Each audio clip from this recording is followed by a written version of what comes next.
بسم الله الرحمن الرحيم. السلام عليكم ورحمة الله تعالى وبركاته. بلينكية هردفتوتن كي قالي كبجمو كبني جاجرتني في على بقى جراتني قرو دي فما قفا يوكين وطالو يوكي سوقدة تنقبي جرا سغلين كي يتكوي تجيرا مقبا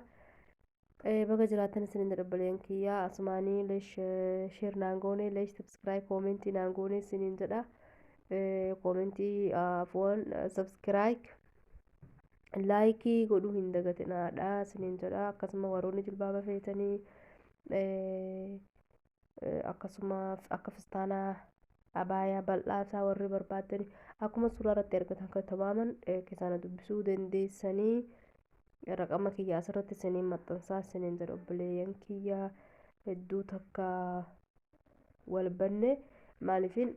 ramadaana ture iida ture jechumaan gaanii beektan jiruun biyya namaalee xiqqoo takka keessattuu jiruun biyya suudii hedduu ulfaatti rabbiin amrii duniyaa akhiraa rabbiin nu haa laaffisuus isiniin jedha obboleen kiyya sabskiraayib naa godhuulee hin dagatinaadha amataaf deemaa numan sinkadha waa takka naaf hin goone isiniin jedha irra deebiinillee malee sabskiraayib naa godhuu hin dagatinaadha. warroonni immoo jilbaaba gariin ani dubaayin jira ani qaxar faa warra jirtantu jira masalan ka akka dubaay ka akka qaxar warra jirtani habbaa shan yoo fudhattan hin danda'ama yaani habbaa shanii gadi kaargoo naquun xiqqoon ulfaataa garuu habbaa shan yoo fudhattanii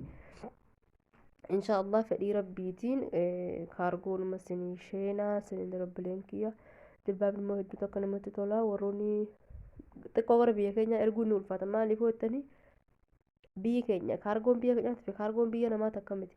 kaargoon biyya keenya uffata kana babaasee si nyaata kaargoon biyya naammoo hagas mana si nyaatu masalan biyya suudii kana amma haga feete yoo fudhattu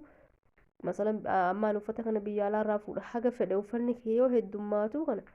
riyaala xiqqoo fudhate jechuu birrii hedduu nama nyaata garuu biyyatti habbuma shan takka biyyatti ergoon jedhu tanachumaa waan 500 gaafatanii nyaatanii saniif xiqqoo biyyatti erguun ni ulfaata haa ta'u garuu inshaallah fedhii rabbiitiin warroonni biyyarraallee na gaafatan hin jirtanii inuma yaallaa sinin jira rabbiin amrii hunda harkasaa jirti kalaaffisu isaa inni waan dadhabullee hin qabu nu hillee nu uume akkaataatti jiraannu kanallee nu uume inshaallah rabbii haa laaffisu sinin jira obboleen kiyya nagaan naa jiraadha ulfaadha viidiyoo kiyya subscribe naa godhuu hin dagatinaa sin jedha haga viidiyoo biraa wal agarutti نجينا جرادا والسلام عليكم ورحمة الله تعالى وبركاته.